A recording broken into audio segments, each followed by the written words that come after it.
Geek Dad Life presents Toy Geeks, a live toy talk show. Tonight we're going to talk about Mondo revealing some of their latest additions to their MOTU 6-scale toy line. So sit back, relax, and enjoy the show.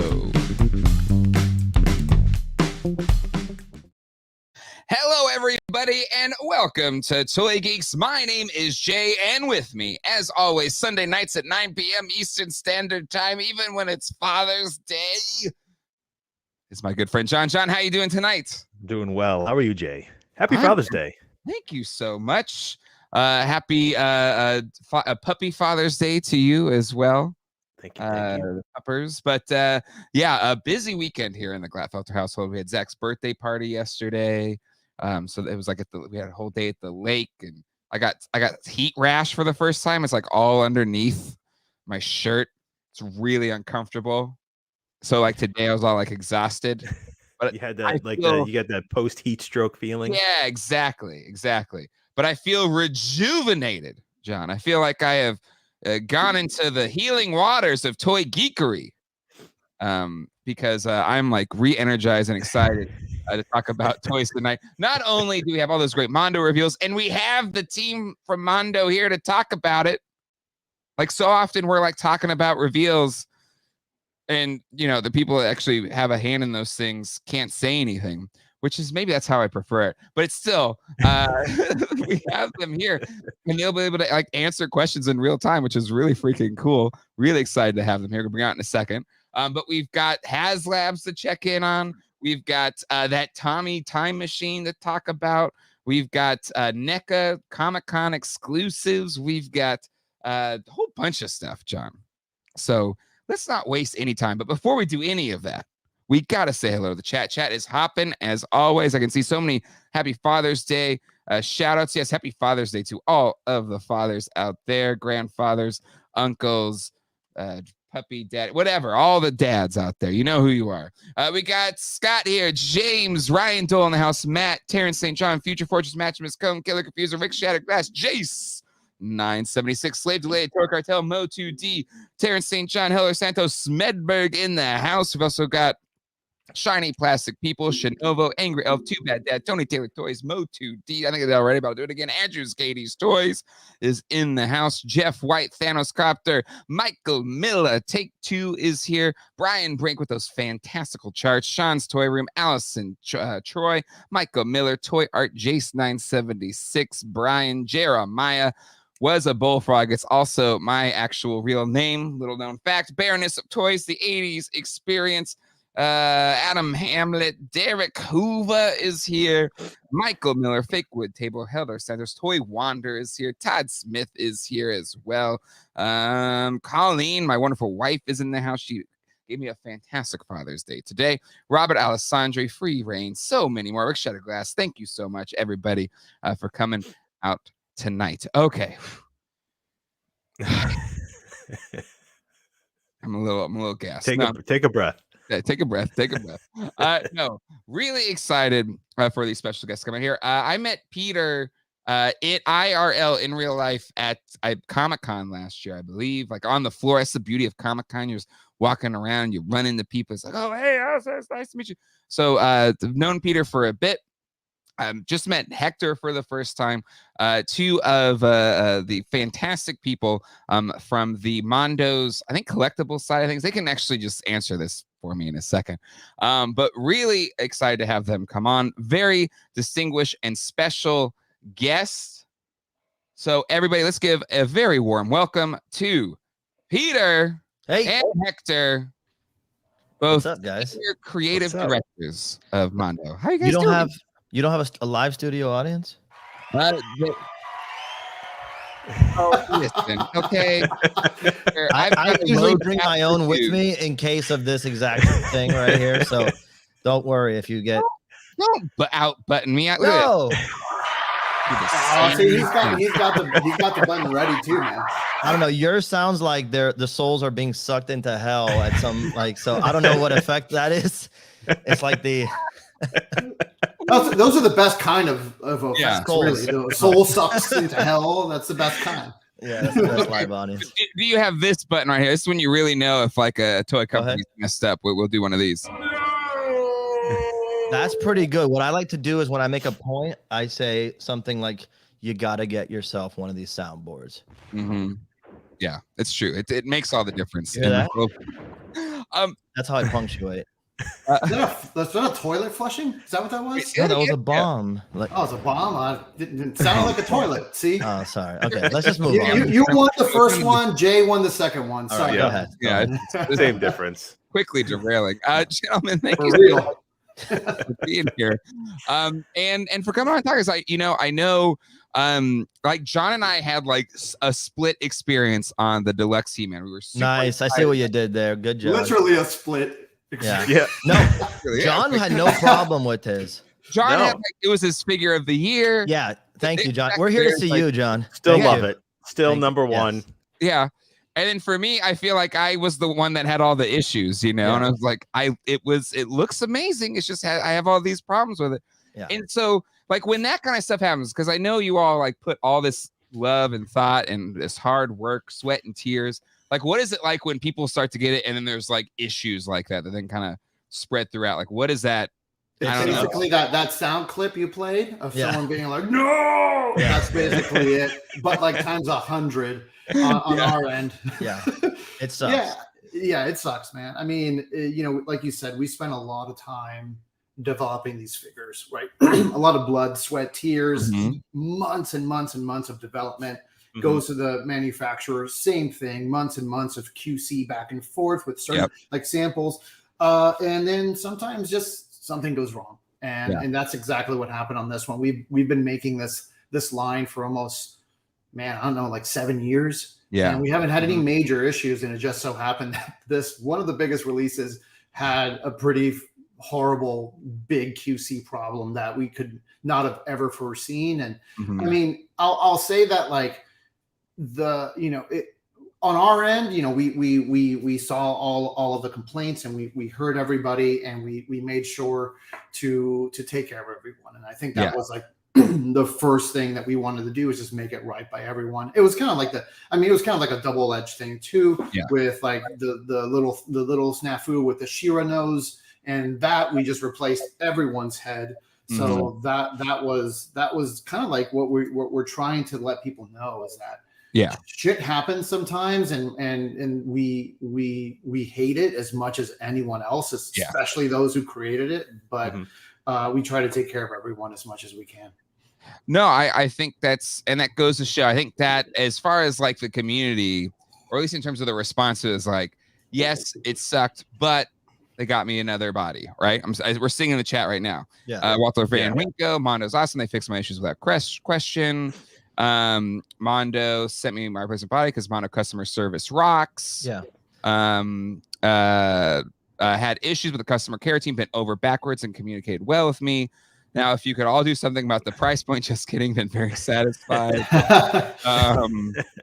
But yeah, I think that is kind of you've shown the response to it shows how much you do care about it. I mean, Jay, the reality is, Hector and I, we're giant toy fans, and we're big nerds about it. We each have our collections, and I design toys, with Hector. And so we watch these shows and we know how passionate everybody is because we're that passionate too. And so the most important thing for us, like Hector said, was establishing that we are, here, we're listening, we pay attention. And as soon as we were able to, we wanted to do right by everybody. There's too much great stuff out there as a collector. If you're not going to be putting the fans front and center and taking care of them, like, I don't think you have a place here in this business, to be honest with you. Yeah. And like, so what, because it's not always the case with toy companies, right? And sometimes there's a lot of bureaucracy and stuff, and it takes a lot of time or things like. So what allowed you all to have such a quick kind of response, or to be able to go out of your way to kind of, because I'm sure that was probably a big cost to kind of send up multiple bodies and crap like that. So how are you able to be that nimble, I guess? It's kind of like the cool thing about Mondo, right? That we were able to just kind of really, we have our heads in the ground and we're listening to the fans and we're watching all of these, videos and all these influencers talking about it. So that's part of it. And we just like to react as quickly as possible. So yeah. Some of the people who collect MOTU, especially in the Facebook group, might know Bob Fulkerson. He's another member of our team, and he's like myself. Like, we pay attention also in the fan groups. Like, what are people saying? We want to hear it good, of course, but even if there's one negative comment, we want to be able to move and react to it. So it was literally like the day that started happening, and I think Hector was getting to this. It was enough people that it was an issue, but it wasn't like everyone either. So we had to make sure that we were able to get to put our heads together. And you guys hear an echo on my end, by the way? It's probably me. I'm going to mute myself. Oh, okay. Yeah. Wanted to be able to, we immediately got our heads together. We jumped on our Microsoft Teams chat and we said, okay, what is the best strategy right now? And, there were questions like how best to go about it. And how do you figure if someone actually does have a broken body and someone doesn't have a broken body? And at that point, it was just like, if they claim it, send it. It's not on them. It's on us. It was no questions asked. The minute we saw someone send a complaint, it was just, here's a body. And we got those separately manufactured and tested them rigorously, so they should all work, and they all have brand new joints anyway. So we redid the joints in between sending everyone new figures, just to make sure, because we discovered later on that there might have been an issue with the joint. We weren't exactly sure where the problem was happening, so we figured it's best to just re-engineer that section for this quick turnaround in terms of replacement bodies. So that's what we did. And that's why we wanted to come on the show, dude. Since I joined Mondo in November, I've always talked about, and luckily the whole team has been on the same page about it, is like, we need to be out there, meeting here and talking to everybody on your channels, and not just being on our own YouTube channel with our own moderators and all that kind of stuff. No, let's go out there. Let's talk to everybody. And hopefully this is the first of many conversations. So we love to come and talk about all kinds of stuff we're doing. And that way, the fans, the collectors, because someone did point out, they're not cheap figures. They're not inexpensive figures, and so there's accountability with that. And we want to be here and answering questions. And when things go well, like they usually do, we want to celebrate with you guys too, because it is awesome to be able to get something that feels great, feels substantial. John making it. John has great taste. We've all known that. Jay, we're still working. The jury's still out. Hey. No, we don't know. So far, so good. But let's see. John established great taste. So, someone like John, you don't want to mess with that guy, because this is one of the premier brains in the toy collecting community. So, I wouldn't go that far. No, okay. No, I wouldn't go that far. Just go with it. But I think what showed honestly the most class for Mondo is the quick response, because as fast as the bad news traveled of everybody getting their He-Man and whatever their issue was with it, the one person getting that first response saying that Mondo has contacted me as fast as I contacted them. And then that spread through the community just as fast as the bad news. So it was like, even though people didn't get theirs, even if they didn't open it yet or they didn't receive it yet, they still had that peace of mind saying, well, okay, even if mine is bad, they're going to take care of it. This is going to be a little bit more seamless. It's going to be easy. And, they're aware. And it's above and beyond what most other toy companies would do. Yeah, and just to Peter's point, and bringing it back to, he mentioned Bob Fulkerson. Bob, these started shipping out the week of Christmas, mind you. So most of Mondo's customer service was obviously we were all on break. Yeah. But Bob, he came online, read everything. There was a good chunk of emails that came in those first couple days. He read every single email, responded to every single person himself. And he is like a director of this company. He's not like, he's not just some, it's that testament that we are, everyone cares so deeply about our product. And it means so much that when something does go wrong, we're there to fix it as soon as possible. Yeah. And again, yeah, it's like big shout out to Bob for really helping out in that situation. And yeah, but I mean, I'll say same thing happened, Jay, you know, to the point of how much we value, you know, your channel. You know, we're going to talk to Toy Anxiety on Tuesday. Like when the layoffs happened at Funko and yeah, Mondo, I was going to be my next question about, you know, how is, because there's a lot of stuff out there, right? Yeah. And we've done videos on it, like, what's going on? Right. Layoffs or Funkos, are they going to kill Mondo? All this kind of stuff. So I mean, what has that been like actually being in the company as opposed to what maybe we perceive of it on the outside? Yeah, well, as you can imagine, if you've ever worked at a company ever that had layoffs, it sucks, because you either, if you know it's coming, your stress level starts with, am I going to be unemployed? Mm-hmm. And if you somehow make it through the layoffs and don't get cut, it's not even something that you can breathe too deeply about, and mm-hmm. and because you just lost some friends in the process, you know, in terms of like your coworkers are all hurting now, you know. Yeah. And those of us who were lucky enough to stay behind, you know, that weighs on us heavy. Yeah. And so the most difficult thing about that whole process is we didn't get to come out and really speak, you know, nor did we want to jump the gun and start saying things, because there's too many moving parts.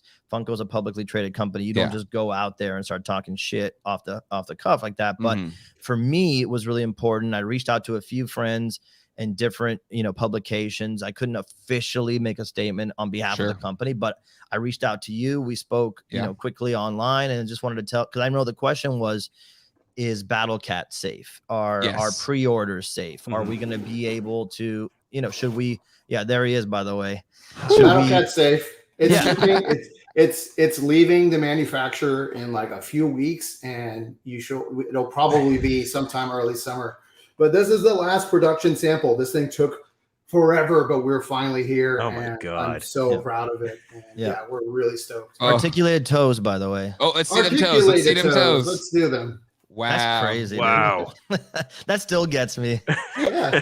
You know, so, and the point was, yes, you guys were right to question that, because if you're on the outside and you don't see all that was happening behind the scenes, like, I would be worried too. I just made a fucking pre-order. Oh, can we curse on the show? No, PG-13. It's gonna be PG-13. Sorry. I'm a sailor. I'm in Miami. It's a war zone.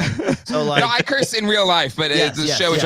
But don't worry, the next stream's gonna be like Funko potty mouths, Mondo potty mouths? Question mark? Like that. Yeah, exactly. Thumbnail. But I would be concerned as well, because those are again not inexpensive pre-orders, and a lot of people do pay in full upfront. You know, so that's why I reached out to you and wanted to say, hey, you can say that we're good. Yeah. Yeah. I mean, I think it's just, you know, it all of that kind of stuff always sucks, but at the end of the day, regardless of what happens, you know, I think rest assured we are still going, and we're going to continue to make awesome stuff for MOTU and for other lines. And the great thing about being a part of Funko is that we now, I mean, here's the truth: the toy team at Mondo is like 3-4 people. Yeah, that's it. That's not a joke. It's not a joke. Like, it's that many people. And luckily now, with the more resources that we're getting, our team is slightly growing, and we're getting access to amazing licenses that we didn't have before. And so, you know, that type of news sucks, and it blew up in a pretty negative way. But we're, you know, all I can say is that, you know, we're still here, we're still making cool stuff, and we're going to continue to make cool stuff, because that's what Funko wants us to do. They don't want to mess with what Mondo is doing. Yeah. There's no like, oh, start making, you know, whatever, you know, we're here to make badass Mondo MOTU figures, X-Men, Batman, whatever it is. So we were just at licensing show, and we got to see that firsthand. Every time, you know, I don't know if you guys have ever been to that show. I haven't. Yeah. So it's called business to business. So essentially B2B. B2B. So you have like a booth set up, and then other people who represent the companies who own properties, right? So we had like meetings with back to back with Mattel, with Universal, with Sony. It was like back to back to back. And every single time when our CEO, Brian Mariotti, was there, he would come over and say, these guys know what they're talking about. These guys. So in other words, there's no like infiltration to change what we're doing. It's more like an engine being revved up. Which is great. Yeah, exactly. A couple of chats here I do want to plus in. This one I feel because Battlecat and James says, I wish Battlecat Predator dropped so close to He-Man's. I would have gotten it if I had a little more time between. Also, Battlecat dropped the same time as the Eternia playset. That's the that was reason I rude didn't on get their Battlecat. But like, was that like oh man, they're doing ours the same time? Was it like it's already too far gone? We can't stop it. Like, what's your thoughts there on that? Make that being stacked there, or thoughts on the future trying to space them out more so collectors have more time to get their affairs in order? It was honestly, it was just like both teams were just like, we're way too far along. This just so happened to land at the same time, and that just happens sometimes, especially when you have, like third party, like us, we're licensing this out from Mattel or whatever. We have our own release schedule. They have their own release schedule, and it just so happened to fall at the same time. And it was too late to change anything. For those that missed out on it because of that, including myself, are there going to be other times? There going to be different versions of the Battle Cat? Maybe they don't have as like 17 different heads to swap out that maybe people will be able to buy, or is Battle Cat too big? So sorry, you're toast.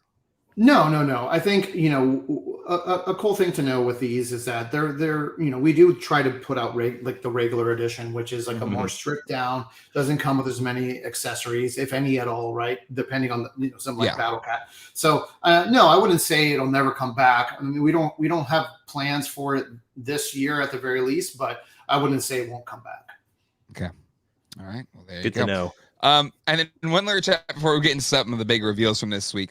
I have to call it out here because it's part of our show now. Gura's PC Glass, both Mattel and Mondo super shills confirmed. Yes. Most impressive. We're putting it in the Infinity Gauntlet. We got Mattel now, Mondo. We're just gonna keep adding the shillage. And then real quick, I would love to spend a little bit of time talking about the new Skeletor, if that's what I'm saying. let's do it. We're gonna get to the reveals. Yeah.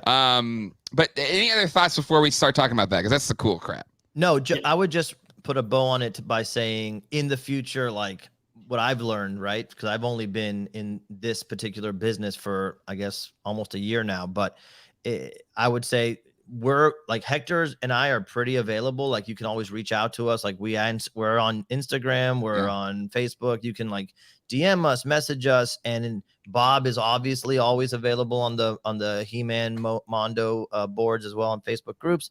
But like we're here, if anything ever goes wrong in the future, we're gonna take care of it. But also feel free to reach out. Absolutely. Yeah, I would say as long as it's respectful, people don't be. I like respect is nice, Yeah. Because usually when like you're having a rough time opening something that doesn't work exactly like you thought it was, we're getting that from 100 people potentially. So yeah, it would be nice if it's like pleasant, but we'll even take it rough if we have to. Awesome. Shillfinity Stones. We're just gonna keep adding here. Geek Shill. That's good. Coming soon to Haslab. Yeah, what's that? Coming soon to Haslab. Yeah, go. Oh my god! All right, let's jump into it, gentlemen. So you sent a video in of the Skeletor. Should we lead with that? Put it on. Yeah. All right, let's do that. Hold on, let me get it up here. It's like there's a Brooder film. You would just back it to the left, repeat. Back and to the left. Yeah. Back and to the left. Here we go. No music though, so a little disappointing. Yeah, we can just chat over. I got you. Hold on. Let me see.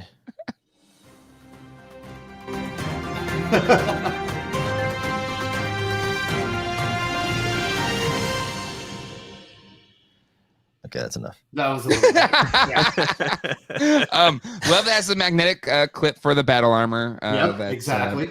He-Man had. Yep, and then you can switch out the little bat emblem with the battle damage bat emblem, just like you could with He-Man.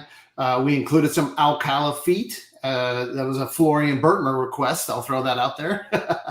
Wait, so we have multiple feet options. So we have like booted, or is it always going to be the Alcala feet? It's always the Alcala fit. Okay. Yeah, it's only this. Yeah, it's the right choice. It's the right choice. Yeah, absolutely. Yeah. 100%. I mean, to me, it's just like, is it Alcala? That's what the default should be for anything. Yeah. I mean, getting to see this come together behind the scenes, you know, we have our group chats where we update with progress and we talk to sculptors and painters and all that kind of stuff. And getting to see 2 articulated jaws here, but the articulated jaw is awesome. How, like, is that so? Mattel's done a couple now, and they're kind of a little loosey goosey. Like, how is the articulation in the jaw there? Is that tight? Yeah, yeah, it's tight. It's great. It's a pretty standard jaw joint, but it's pretty tight. Like a tiger. Sorry, go ahead. What you're saying? I was waiting for you to say it, but I was gonna say it's just been so hard to keep this a secret for me, specifically the dragon that's fully articulated comes off the back, and you can set them up like a separate character. It's literally like getting 2 toys and like 2 figures in one.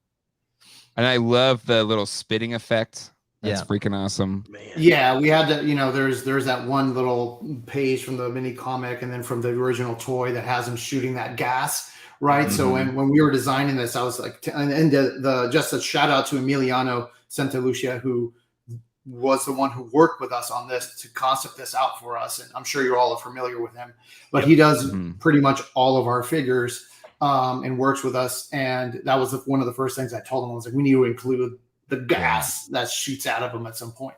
So it's either that or it has to have a squirt gun action. So I think they chose the right one there. Yeah, I want to see people going into their detolfs and pumping the head every once a week to justify the squirt. Hey, bro, come see my squirting dragon, bro. Come here. That's what she said. Bro, please. But and then I like how you did Terror Claws, where it's just the claws, because his armor is always kind of goofy, and I like the inclusion there. But Hector, you have a thought. Fun note: this is actually the mini comics Terror Claws.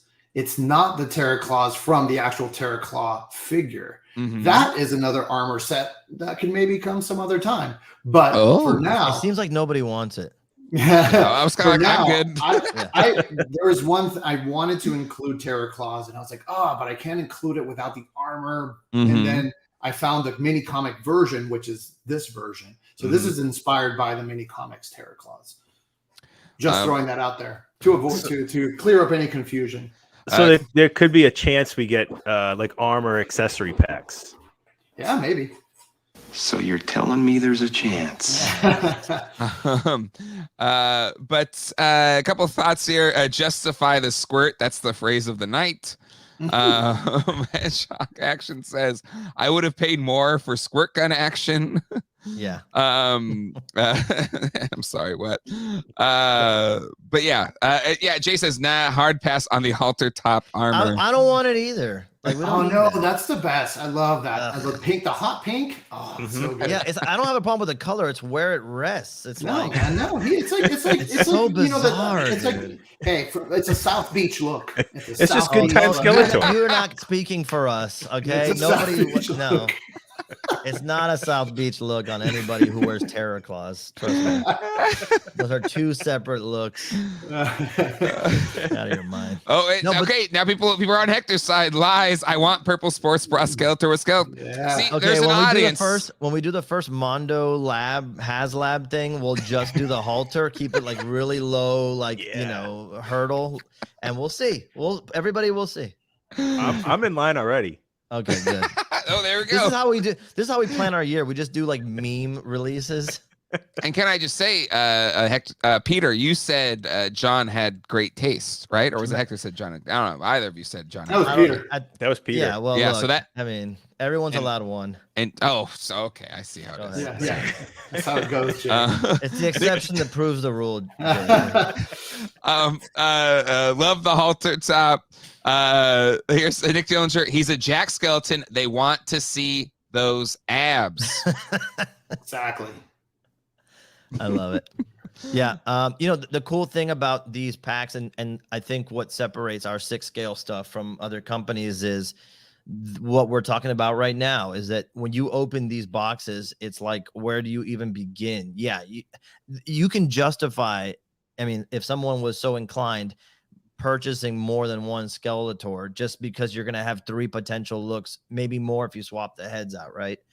And so that's the exciting part for us, is being able to include all that stuff. It's like Hector says it all the time. It's like the ultimate version of the character, like everything that we can jam pack in there to make it a one-stop shop. When we're, you know, designing these and all that, for me, it's kind of like I never take any of this for granted. And it's like, hey, I have the chance to do a Skeletor.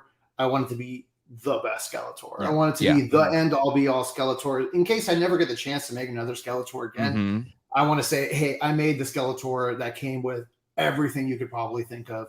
That's like meaningful to the character. Same with you know, He-Man when we did that, and with Battle Cat. And so just something I did want to call out here. Something that I love is that you made the dragon a separate accessory, but sometimes that makes it not function as well as like you know, the dragon on the back or whatever, right? But what I love, I don't know how y'all figure that out. Maybe it's just in the engineering or sculpting, but it looks like it's a part of the armor when it's on his back. Like, that's really impressive. Like, how the heck did you pull that off? Thank you. Yeah, it was really about figuring out this. The dragon was the hardest part of everything to figure out, right? It was really just like, how are we going to make sure that it stays attached, that it's not going to be cumbersome for, you know, everyone to put it on, right? And how's it going to look like he's actually holding on to him? And then that was really just the solution of having all the hands and the feet are articulated, right? So he can do this, so you can position his hands however. And they're always kind of like in like a claw, you know, he's kind of doing this. So it kind of lends itself perfectly to being on his back, but also when it's on the ground, it works as well. Yeah. John, this is one of your favorite vintage characters. What's your thoughts? I think you've had that comment before. It's like, I'd rather it look right on the armor. Like, what's your thoughts on the Dragon Blaster Skeletor? I mean, it looks perfect. Like, having the detachable function and having it be like a companion pet that he can walk behind or walk like a dog is this. It does not get any better from these pictures. This is amazing. This is seriously amazing. Thank you. Yeah, I mean, that was when we were thinking about this, and I knew I wanted to do the dragon armor right off the bat. And the first thing I knew was I want the dragon to be its own piece. I didn't want it to be attached to the armor. But yeah, it was like you said, I always wanted it to be like, I want people to be able to put him on the side and walk him like a dog. If that's how they want to, if that's how you want to display it, you can. And it's a fully functioning little dragon toy. So collectible. So, you know, that's one of my favorite parts. And I feel pretty proud of that accomplishment that we were able to make it work. Yeah. Cause for me, there's no way I'm not displaying the wired cape. Like, that's just, that right there is a non-negotiable for me. It may be in your actual materials. Let me switch screen here, because the cape is so freaking good. Like, dude, I got to see it in person for the first time this week in Vegas, and it just this was the shot right here. It's just like, come on. Oh my god. But see, you can still have the dragon by his feet, like hanging out. You don't have to, you know what I'm saying? So you could potentially have your own customization there when it comes to how you display them. Yeah, so I mean, the cape is a pretty important function of this release because, so yeah, as you can see, it's a fully wired cape, so you have a lot of posability. As in Raul's photos, you can really see that he really took advantage of how much you can pose out this cape. And another fun function of it is that he does the hood is fabric also, so you have the hood and the cape that are going to be attached. And you can, once you remove the armor, you can remove all of this to put all the other armor on. But just in case, someone didn't want to have that look of like a fabric hood, we also included a PVC hood just for the sake of having the swappable options. Yeah. But I love the fabric hood because you can actually, like, if you wanted to, and I don't know if it's in one of these photos, but you can actually like pull the hood back if you wanted to and have them there's one like fully see. Yeah, you can fully see. Yeah. This right here. With the claws.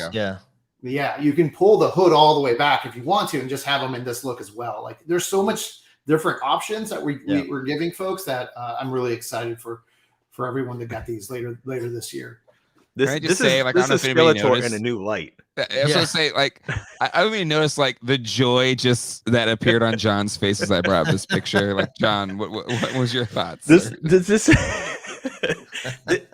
this is like in my headcanon. Like, this is Skeletor right before he goes to New Adventures, right before he becomes one of the space mutants, because he has like the exposed skull. It's one thing that like you barely ever see anywhere, anytime, and like this is the best. Thank you. I mean, that for me, I mean, we've released a Skeletor many years ago. It was like probably, I think it was our second release of this line ever in like 7 years ago, right? But his skull was like attached to his hood for some reason, and that was always something that irked me.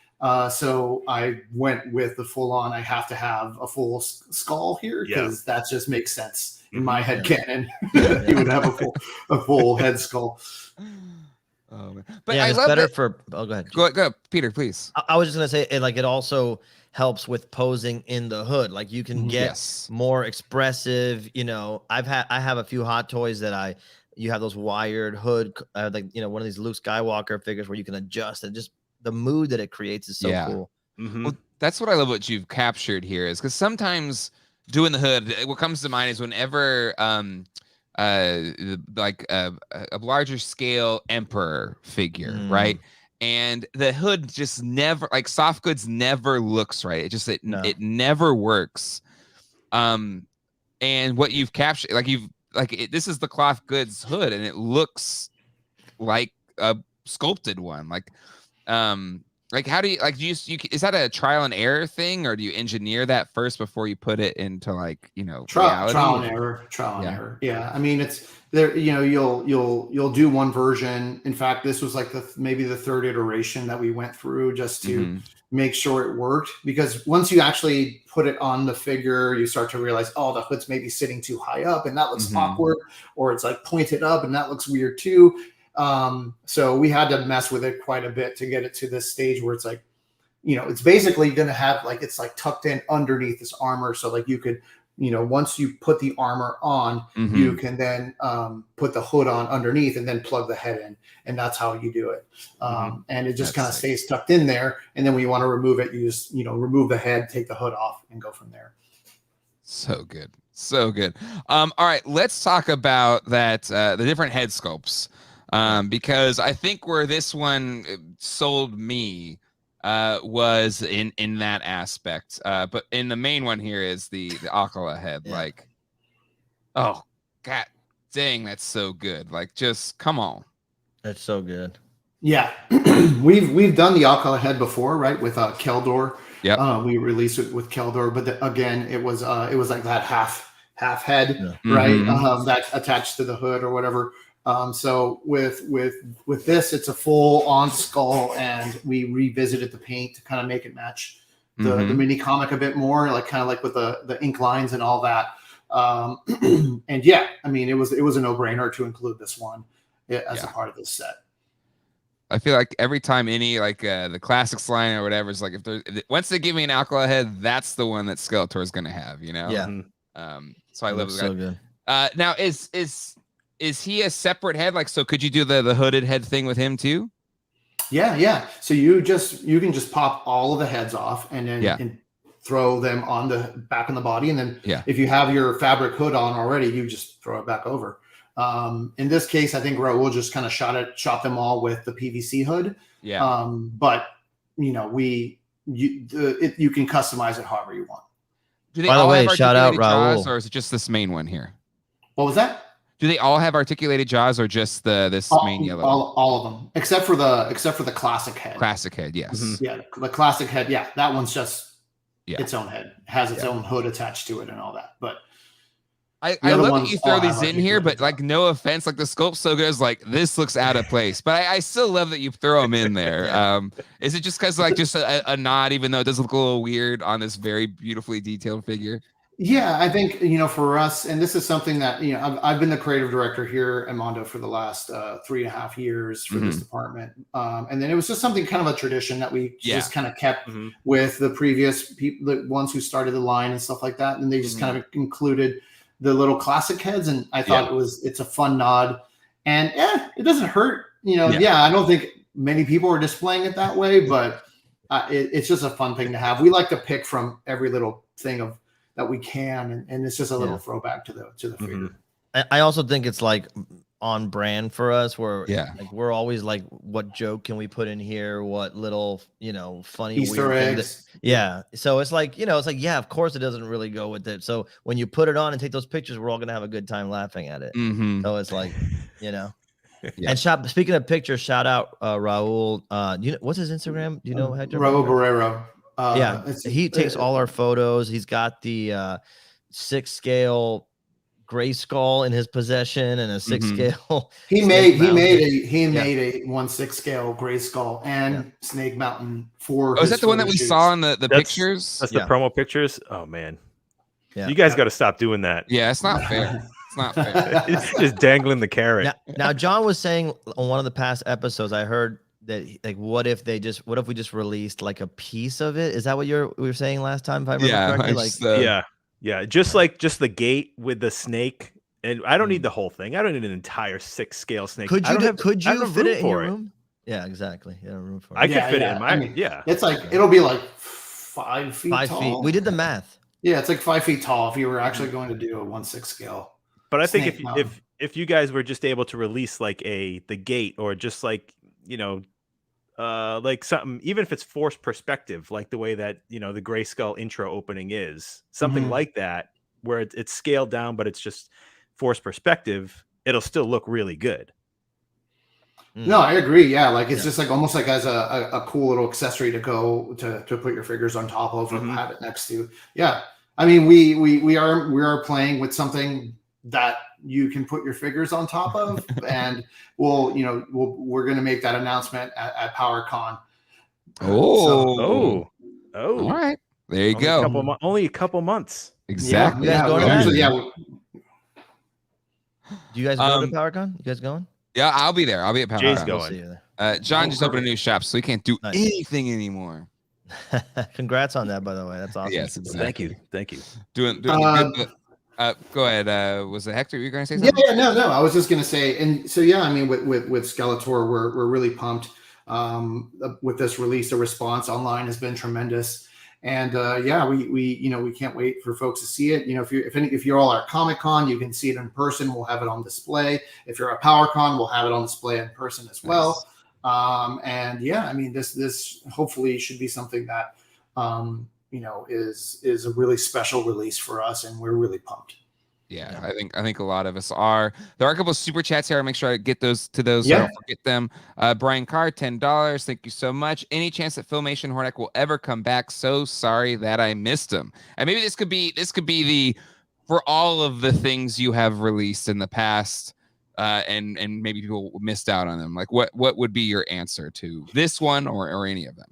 Overall, we try, if it's a limited edition, we try not to go back to the well, just because we try to stay true to the fact that it is a limited edition. It came out, we're done, it's over. That being said, for example, when we go to some conventions like PowerCon, like last year, was it last year or the year before when we were at PowerCon, we do always have leftover or safety stock or just archived pieces of all of these, right? So what we did that year is we went to PowerCon and we brought them all, and we were just like, here's your last chance, because we literally only have like 5 of these ever left. And I know with Filmation Hordak, I know we have like a couple dozen, so that might be something that we'll probably take to PowerCon and have it there in person.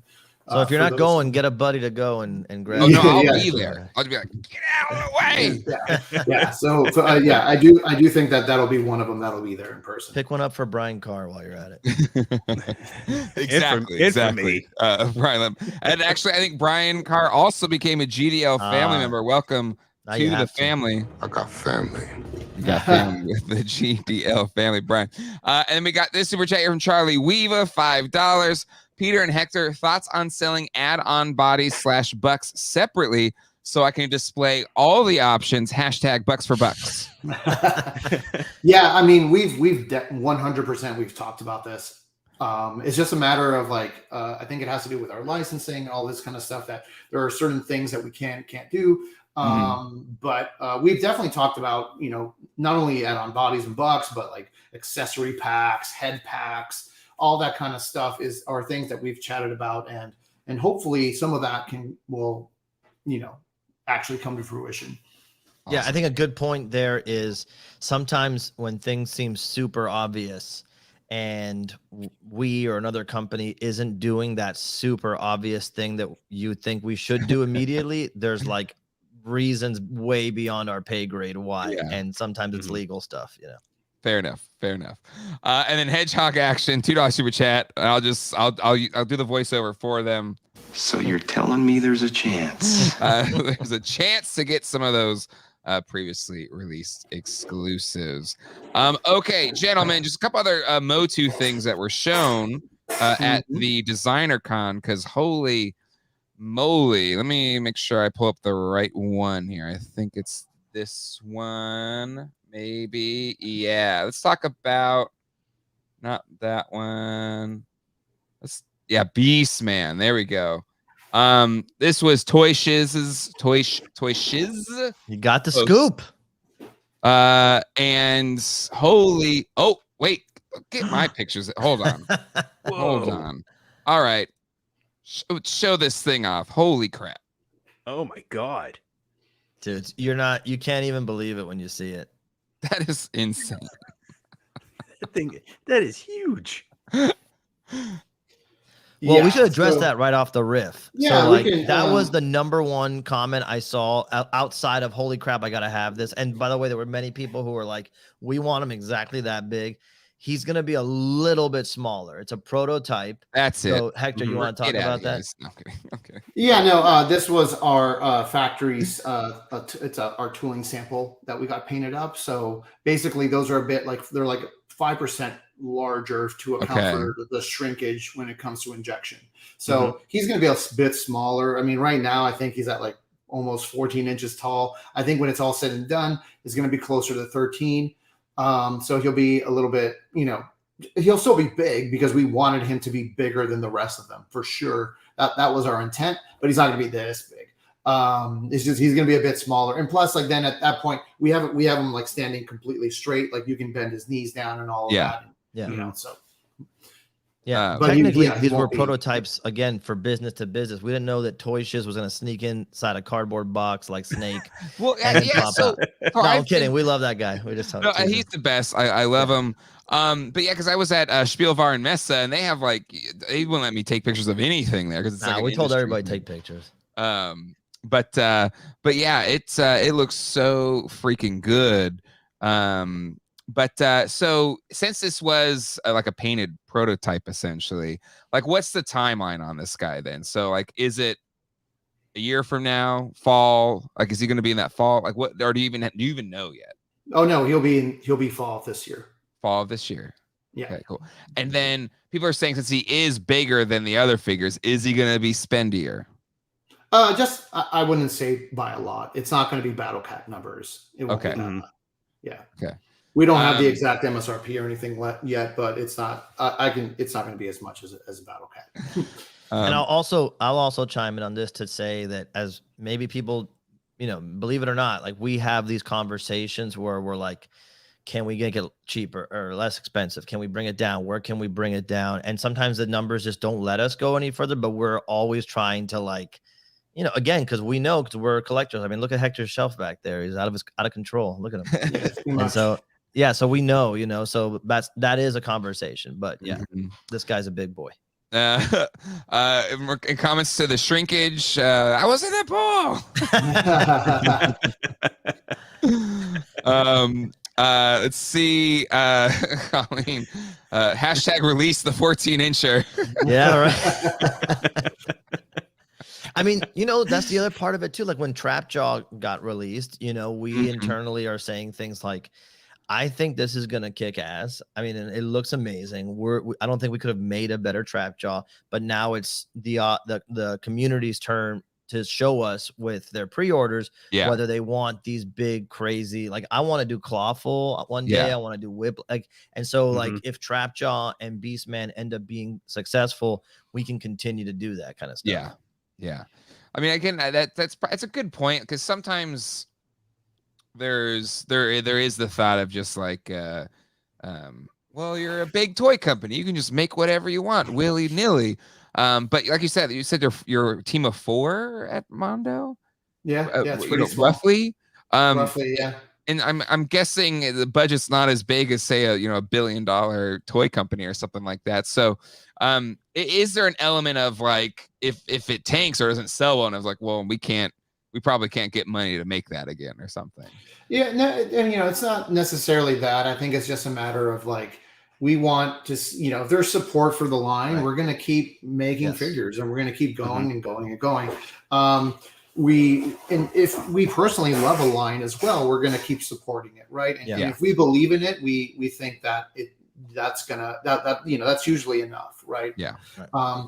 Every now and then, we exit a line for whatever A or B reason, right? But not necessarily because the fan base wasn't there for it. Yeah, that's fair. That's fair.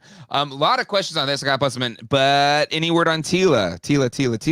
The Taylor. Yeah, so I mean, I don't know I think we kind of showed a preview of her maybe at Designer Con. We did at DCon, yeah, DCon. So yeah, Tila is definitely coming. You will more than likely have a prototype on display at PowerCon, 100%. And the plan right now for Tila is early next year, very very early next year. So like Q1 next year. And she's looking awesome. Yeah, nice. Yeah, she's looking great. And then, I think, and we also talked about, so what else have we announced? Orko, right? And we have comments about Orko. Yep. Yeah, we have a 1/6 scale Orko with a robe. He's a fully sculpted body underneath, which is crazy. So he has legs, he has feet. And it's good. Go ahead. I do want to call one thing about Orko. Maybe you've said this somewhere else and I maybe missed it. But one of the great things out of Revelation was Griffin Newman's amazing performance of Orko in that version of Orko. Is like in these deluxe usually like, will we get that kind of? Is that Orko going to be featured at all, or in any way, shape, or form, or is it going to be so badass it kind of captures that a little bit? Yeah, it's kind of like what we've done with all of our figures, right? I mean, we take a little bit from everything, and we also try to amplify it. And Emiliano does such a great job, hearing out my wild ideas and me being like, no, do this, do that. And that's kind of where we go. And it's a very organic experience. But with Orko, we really wanted it to capture the original look while also feeling like he's a wizard, taking inspiration from Revelation and all of that. But and I mean, I think the most exciting part about Orko is that he's unmasked for the first time, and they let us do it. So he comes with an unmasked head.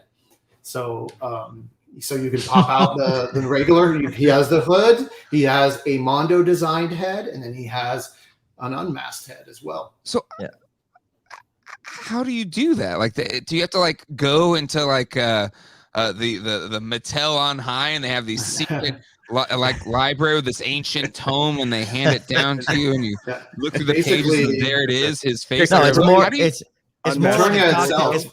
No, it's more like a cocktail hour party with everybody's in good spirits, and we're like, well, if we did this, and then they're like, yeah, no.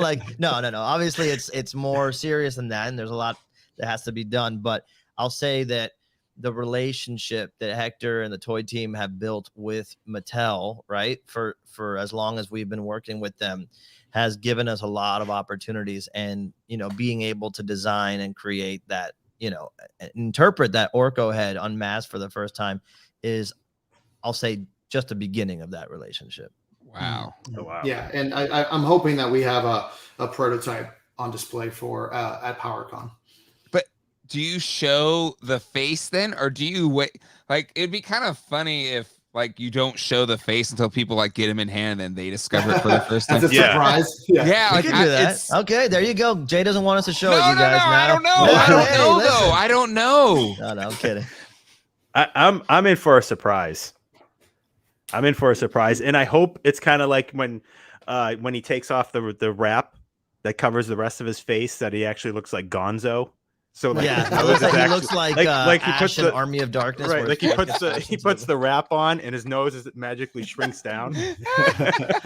I'll say that when I saw it, I'm like, Yeah, that's it. You know, so that's Wow. the best compliment because like we've all been wondering our whole lives, and and look, someone's always gonna have an opinion on it, but when I saw it, I'm like, yeah, that's freaking Orko right there.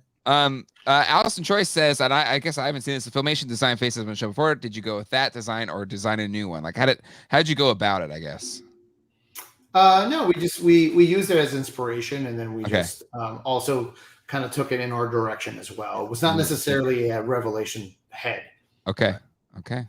All right. I have some super chats here to get to as well. Will you be doing a Swiftwind or more pop characters? Yes, for sure.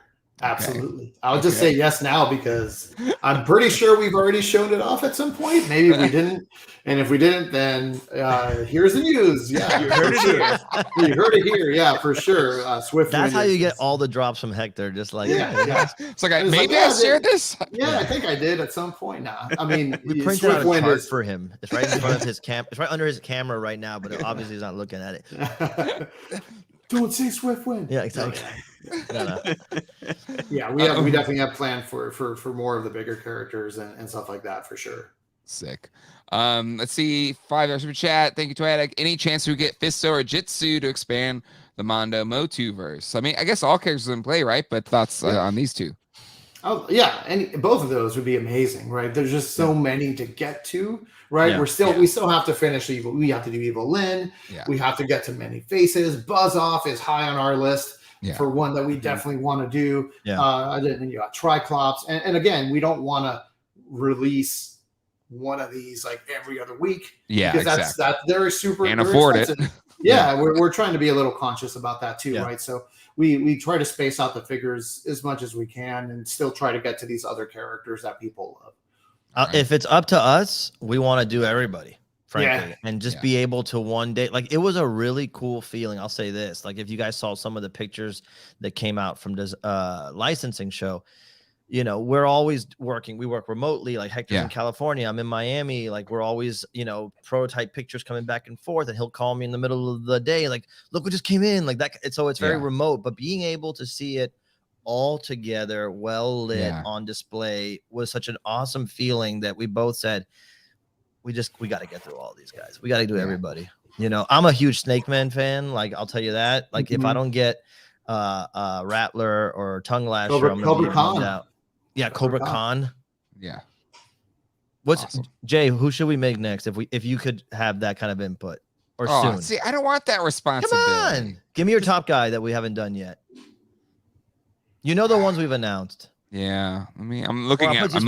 Don't end the line without making blank. I mean, Mossman. Mossman would be pretty. Like, okay, good. Yeah. You all doing Mossman would be sick.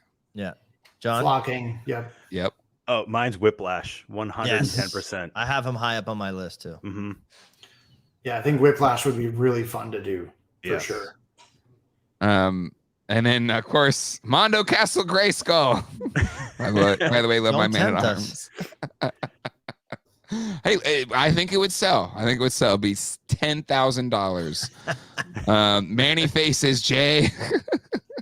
Quildor. Some people just want to watch the world burn.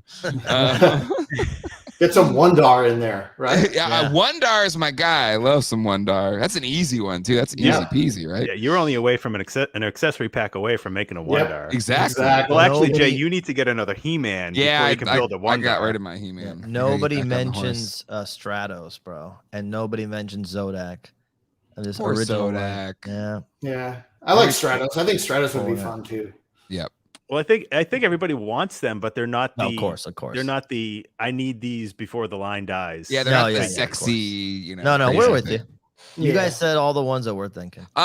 Speaking of sexy, any updates on Panther? He was there at the. Do you have a Panther sitting there to show off? I don't have him with me right now, but I would. I would have brought it up. But any updates on him? Like, I'm guessing that's coming up soon, right? Or fall.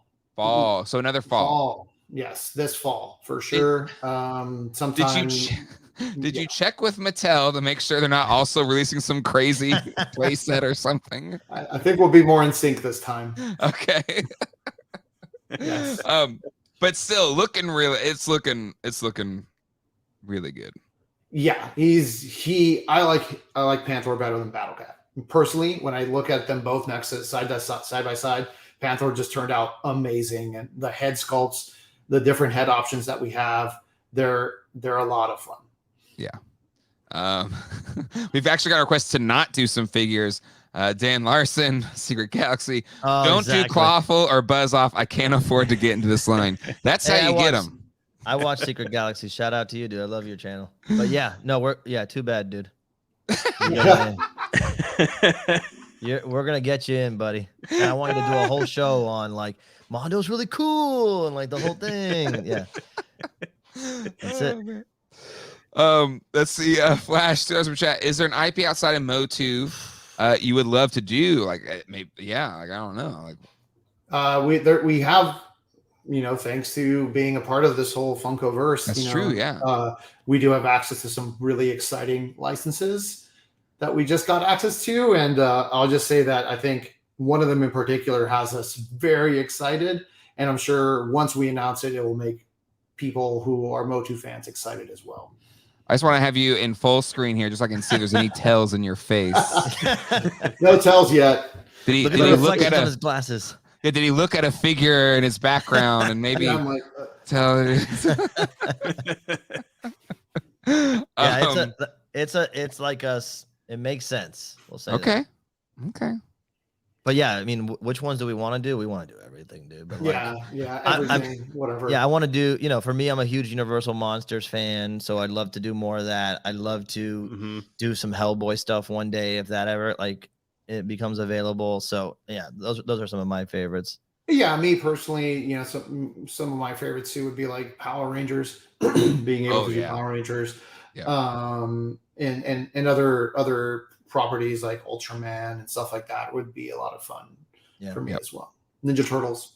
Ooh, of course, Turtles. Well, I mean, that was one of the first ones y'all did, right? The Ninja Turtles. Yeah, I remember those. Yeah.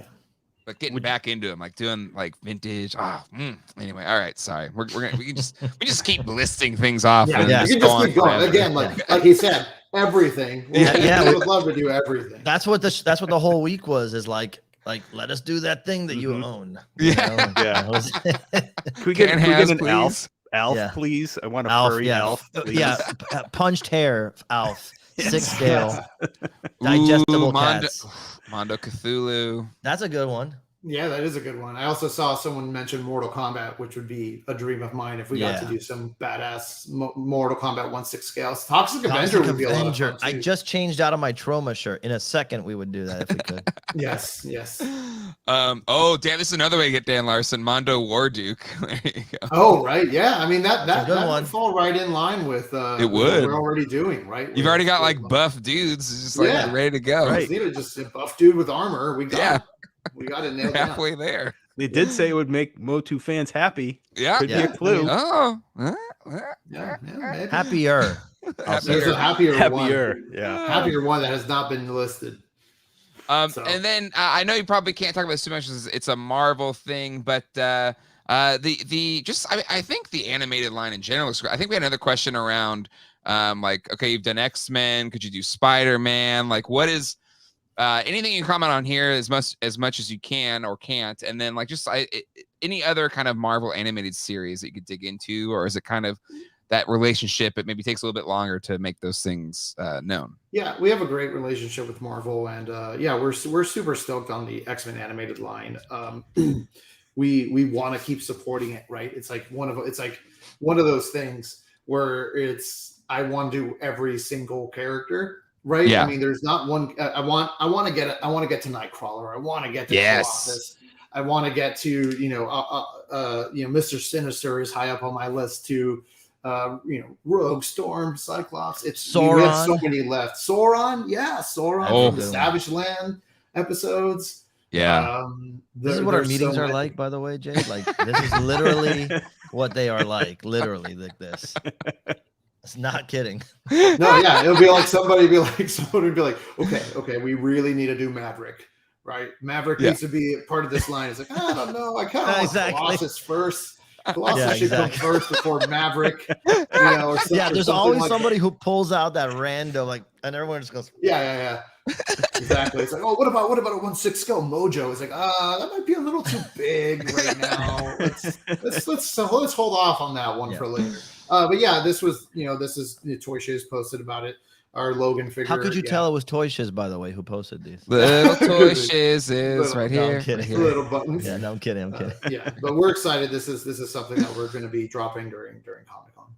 Yeah, that's a really sick exclusive. Always good to do exclusives. The only thing I will say the Funko, I've gone to Comic-Con for many years. I think this will be my 18th year in a row or something like that. But the Funko side of the hall, I try to stay away from because it's always like a madhouse. Don't be scared, Jay. Is it going to be a similar type? Is it because you all had like a full city and like Mondo had like a little store in the city? It's going to be a similar setup this year at Comic-Con. Yeah, you could have gotten in there if you wanted.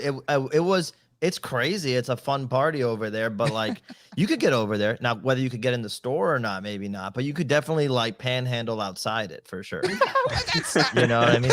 No, it'll be Silent Bob cosplay. We can't say much about it right now. And we'll sure. Let that team make the announcement and let everyone. Yeah. But be there because it'll be fun. And we'll have some cool stuff in the display case. You want to beat Toy Shiz is the point. Like he's already there. I've just learned like I gotta let Toy Shiz be Toy Shiz, which is he's gonna be there first, and that's fine. He transports everywhere. He just the AC vents. I saw him in Vegas. Well, it's like I think even at Comic-Con last year, because he's one of the earliest friends of this channel for years now. I've met him in real life. Like it's funny. Like when you meet him in real life, because he's a real person. Because nobody knows who he is in real life. It's just a pair of disembodied hands. Yeah, you just see his floats. Yeah. But like at Comic-Con, it's just like we never like got to meet up or say hey because that man works tirelessly, always running around. So well earned, well deserved for any scoops he gets. Brian Carr, the $3 super chat. Ram Man would be amazing and massive. I'm sure Ram Man's on your. For sure. It's again one of those like one of those characters that just gets we'll eventually get to him hopefully. Yep. Gents, I take enough of time. I said 40 minutes. We're already well over an hour. Thank you. Fun. Yeah, we had a blast. Same. I had a great time. Great. I think something that in chatting with Peter before, and I love that same for you, Hector. It's clear y'all are geeks, fans of all the things that we all love, and you take that approach to the toys that you make, and it shows in what you create. And I think the other thing, and I know when things go wrong, you go above and beyond to try and right the things that go wrong, and it just shows that you are a small team, 4 people or so. You love the things that you're doing, and there's no greater example of that than the work that you put out. So thank you. Great work. Thanks, man. Appreciate it. Yeah. Anytime you guys want us back, we'll come on and happily talk about anything. Yeah. And this Tuesday, Skeletor is out in the morning of Tuesday. I think it's like 10 a.m. Pacific Standard Time. So I think it's a little later. I think it's 12 Central, 1 Eastern. East Coast. 1 Eastern, yeah. So and people in the middle got to figure it out. Because nobody can calculate. Is it a 2-day deal again, or what? No, how many days? 10-day time edition. Oh, 10, nice. 10 awesome. days. There's 2 paychecks in there. Seriously, that's part of the thinking. Is like there's some people get paid on one Friday, some people get paid on the other Friday. So like, and we've heard that in the past. So like, okay, here's 10 days. Just trying to get more time. Love Minigen Ooze. Yeah, thanks for coming on and being open and honest. My wallet, however, does not thank you. All good, man. Awesome. Yeah. Well, gents, thank you so much. Hope to see you both at Comic-Con. Sure. And we'll see you all later. All righty. Thank you. Thanks for having us. Thanks, guys. John. Thanks, everybody. Thank you. All right. Big thanks to Peter and Hector. Good dudes, man. Seriously. Yeah. Like, just don't hold back. Just the honest, everything we want to know. Like, really everything we want to know. And we don't get that from every company. And and I'm not going to knock other because there could be a lot of red tape or a lot of bureaucracy. You have to get lawyers' approval and all this kind of stuff, and that's what makes it not as transparent sometimes, right? But you can tell it's like it's just four of us, and we're in a room trying to make crap, So, they ask each other if they could talk about it. Yes, in real time, live on the internet. So anyways, big kudos to them. Very late. We'll catch you. Thank you so much, Matt Bush, for the super chat. Two guys are you can run a toy company and not be a jerk. All right. We got other things to check into, John. What do you think? Should we check in the Haslab real quick? Yeah. Let's check Brian Brink's charts. John, you didn't. That's right. You've been super busy. You weren't able to join us on the Glenda of it all. But thoughts on Glenda? I guess I should say first. Could not be any more out of left field. I think that it's a good choice because it's I think leaving the last tier for like that character that like everybody's going to want more is smarter for sales. I think leaving Glenda at this tier is great for the just the variety of getting a character that was it was exclusively from Argentina first, right? Yes. So I think this is a good move, a surprise. Yeah. It's nice that if they're not going to take a slot for somebody that's super important, like a Doc or a Crazy Legs, and I'm still going with a Sky Patrol figure for the last tier. Okay. All right. You heard it here. He's putting his mark on. Yep. But I think this is a good choice. Yeah, I'm pumped. Once I found it was like an obscure deep cut figure, I was like, okay, you got me. That's where I'm at. That's where I'm in on this. But it's kind of been humming along, singing a song. We have some updated types of charts from Brian Brink, so I'll put you to the if you go to geekdadlife.com, you can just keep up with these. I know a lot of you all have. I can see the stats just on this Brian Brink page. I know you all check it every single day. So Brian Brink actually added some more charts to kind of track things for your charting pleasure. So here's the classic Brian Brink chart with the overall, given the current backer count of 618, day 14, 29 days left. And it's still under his tank, but it's still above well above the Sky Striker. And some other cool charts that he made. This overall progress chart, and it basically makes a gigantic pie, and the overall backing was the red part of this pie. The Rip Core is already 100% funded, so that's why it's completed. And then Glenda is this kind of grayed out part of the pie right here. And there's still 85% to go to unlock Glenda. But as we did the math on the last show, even at its current pace, and you think of the last day spikes and stuff like that, we'll definitely hit Glenda and probably still have enough time to see the last reveal to drive towards that 19,000 backers. But that's where we're at currently. And then I love this other one that I hear, a daily backer volume comparison. So by each day, the blue is the Hiss Tank and the red is the Dragonfly. And so currently it's here. We haven't gotten anything for the Dragonfly yet. But as you can see, overall by day, it has trended below the Hiss Tank, but still it is kind of humming along here. I think the last day was at 69 the last time. Still, I mean, it's still good. It's still doing well. Yeah.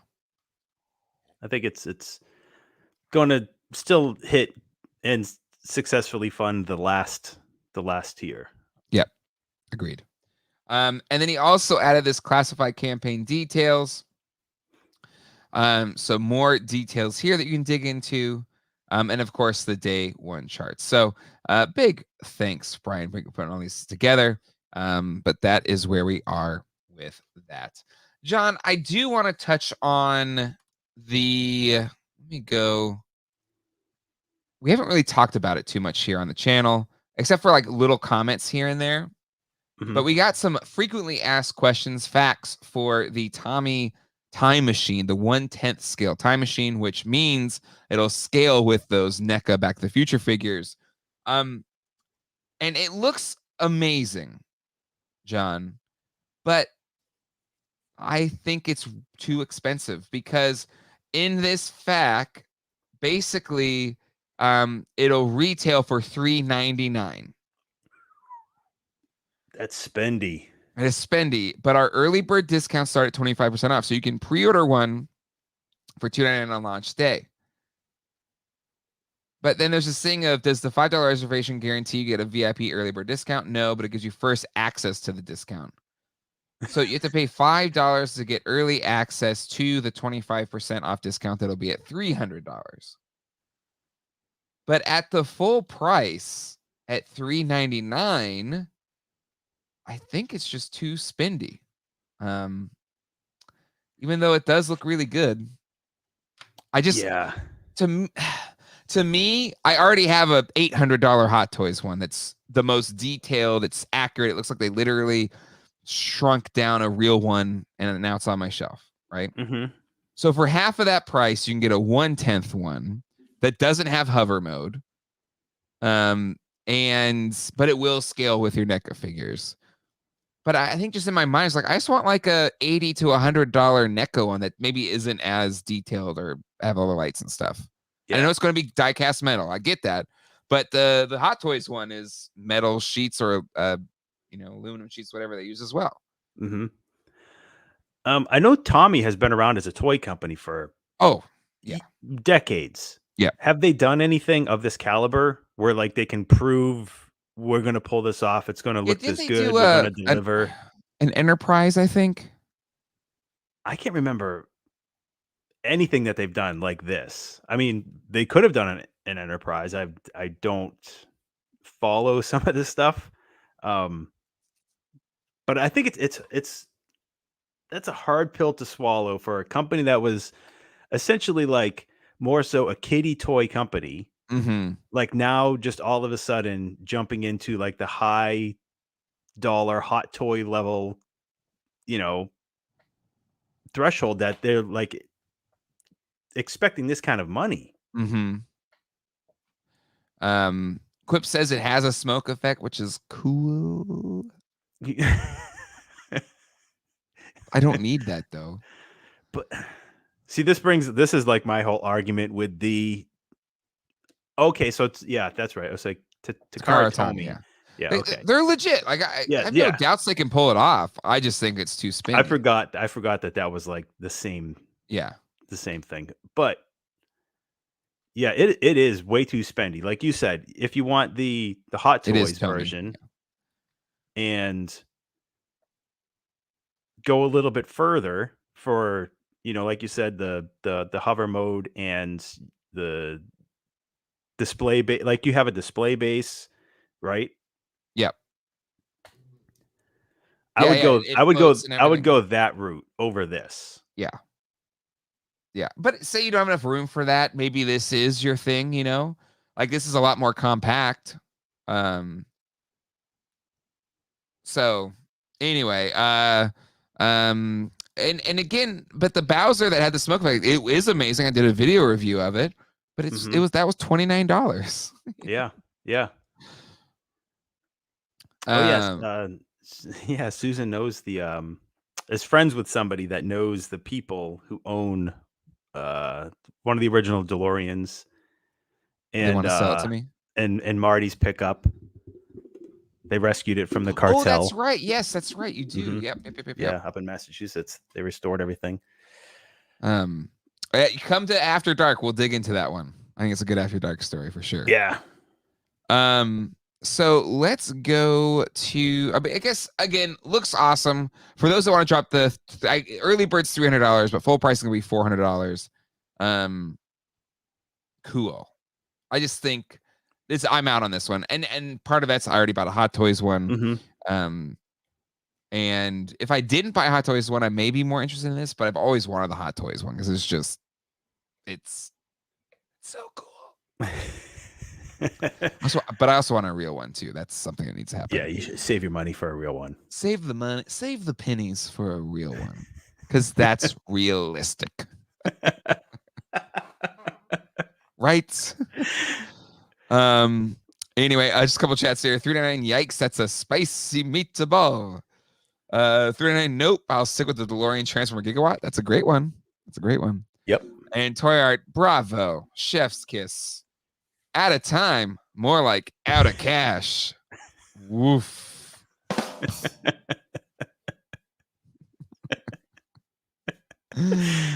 Oh man.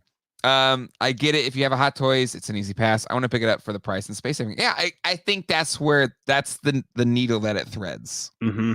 Right? You want the detail of the Hot Toys, but you don't have the space. You don't want to pay double that, and I think this is where it sits. Yeah. Yeah, because if you don't have Marty and Doc in 6 scale to put in your 6 scale DeLorean, it still looks good. Mm-hmm. But then if you don't have you are going to be forced to buy a 7-inch scale, yes, Marty and Doc to make that car look good, because otherwise it just looks like, oh, that's just a small DeLorean. How much did you pay? $400. You don't even like, right. That is the difference, because and like who said it here? The Playmobil DeLorean is fantastic. Mm-hmm. And it's slightly smaller, but that's it. This scale, like to your point, there's so many other time machines around this scale. Maybe a little bit smaller, maybe a little bit bigger, but will it differentiate itself enough to warrant that $400 price tag? Right. It's a really good point. Yeah, because I mean, Hot Wheels have made some very nice ones in an 18th scale. Yeah. So yeah, I think an expensive 1/10 scale is just a very awkward, very hard to sell. When there's way other better options at more money or way less money. Yeah. Yeah. By the way, I think it's pronounced Tomy, not like that. I know I messed that up. John knew it was Tomy. I messed that one up. Where do you keep the Hot Toys one displayed? Currently, this will all get changed at some point, but it's sitting on top of my Expedit. It's way up there with all my big vehicles. Oh boy, that Thunder Tank looks like it's hanging on by a thread. That's fine. Really stable. It's heavy in the back end. A lot of junk in the trunk, if you know what I mean. Anyway, okay. Let's other things. NECA with their Comic-Con sets, John, looked pretty darn good, I think. Mm-hmm. Mm-hmm. And even though we both agreed the movie, or at least movie 3 is not the best movie, but we did think, hey, that could be a pretty cool looking figure. That rang true once we saw the figures, or at least pictures of them. Yep. Yeah, these do look like screenshots. They look spectacular. Like, and have that more goofy look that the movie had on the Turtles versus the first movie. Yep. I've never seen this. I know nothing about this other than they time travel. But these figures you still haven't seen the movie? Oh no. I have no future plans to see this movie. I'm sorry. Oh. Fine, I won't invite you over for movie night. I'm kidding. But I think what makes this like a must buy, I don't know about must buy, but even if you don't care about these, are the pack-in kind of expressive extra head sculpts that you're getting with this set from Comic-Con. Yeah. So I think that really adds the value of the set for sure. Mm-hmm. Yeah, and Dole's right. Buy it for the back of the box. And of course, our friends at Yes Have Some getting the quote on the back. That we haven't reached that level of shillage yet, John. We got a ways to go. We got to add that one to our Infinity Gauntlet. maybe we can be on the back of a Mondo box. Yeah, maybe one day. Exactly. Riley Bob, I feel this. I want to not want these. I feel that 100%. But I'll be there. So you'll get them. Jack, I saw it in theaters too. I remember it was the first movie I saw as a kid, And you know, you remember when you're young and like every movie's a great movie, you know. But that was one where I walked out and that was the first time I was like, not so good. That wasn't great. That was the first time you became a critic. Yeah, so I was like, you know what? I can actually say that wasn't good. Jacob Walsh, these figures are truly beautiful and impressive. Bravo, Jacob Walsh. He did it. He said the thing. Not just saying that because of the shilling. Oh, God. Anyway, terrible movie, great figures. There you go. Politically pro cat. That's awesome. It's not the first time it's happened. It's not going to be the last. Right? Yeah, and the rotting suit of Timothy 3 and Leonardo is the agreed. Okay, and then we got to talk about the update that we got from Super 7. Let's see, Super 7 Turtle Van, right? They had an update. We got to see this early. Okay, what do you call these again? Like a test shot? Yeah, that's a test shot. Whatever color plastic they have in the machine at the time. Yes, that's what comes out. Yep. So Brian Flynn did this little video, and it's hard to tell without the paint, right? Because I think maybe that's where you really get a feel for this thing. But I'm whelmed. I'm not overwhelmed or underwhelmed. Maybe I'm a little underwhelmed just because it looks a little smaller than I thought it would be. But John, what's your thoughts? Yeah, this does look a little bit smaller than originally sold. And maybe this is the case of the shrinkage of the Beastman. But also because we've all seen the underground. I have it. Version, it's right? huge. I just showed it a second ago. It's like, a big boy. There's other options that have now been out for what, close to a year. And this year. This is now getting bumped up right to 2025. Yep. Because of factory issues or whatever. Yep. This is not worth the price of admission. I'm sorry, this is not worth it. Yeah. It's because it's gonna be $400 and some odd. And to me, I think that's, but you know, I feel like I've gone this far with it, and maybe just as like a reviewer, I'll keep the order in, and then, you know, and compare it to the Underground Arsenal one, which is selling for less than I paid for. I think it was $250 when I got it. I think they sell them for less than that now. I think they kept making them. Like once they just found out how successful they were doing. Yeah. And you know, and so I think it's one of those things where I'll bite the bullet. I'll buy it so that way we can compare. I'll compare the two. And but you know, they're in a tough position because that Underground Arsenal one is like, it's on my shelf next to the Thunder Tank, and outside of the fact that the Underground one doesn't have much in the way of paint, but just in terms of quality and the size and everything, like it looks fine. Like it fits right in next to the Thunder Tank. I mean, it looks awesome up there. Yeah. And so like, I don't need another one really. And so they're in a tough position in that case. And I guess same is true for NECA, right? But but theirs is also $250 versus the $400 this thing was. And absolutely, the UA does fit Super 7 Turtles. It fits every turtle in that ish scale. Yeah. It's big. It's big and spacious on all fronts. I could fit all 4 NECA Toon Turtles up in the front. And I can at least fit 2 or 3 of the Super 7 ones, I believe. Yeah, I'm pretty sure you did fit all 4 of the Toon Turtles. Yeah. In front. It's been a year since I did that video, but I'm pretty sure. I haven't done it in a while. But I'm still, I gotta follow the thing through. I already committed to buying it. So but you're gonna be comparing Eternia's side by side. You might as well do Party Wagon side by side. Yeah. This shilling thing. Why do I keep not having any money, John? I'm supposed to be all these shillings that I'm doing. Toy tuber problems. It's First world. Hashtag toy tumor problems. But yeah, exactly. It's big. It's big. So now seeing that Super 7 one, and I know the NECA one was smaller than the Underground Arsenal, or right UA. This will be the biggest one, hands down. It'll be the biggest one. Yep. Toy Wander, it's going to be such an afterthought by 2025.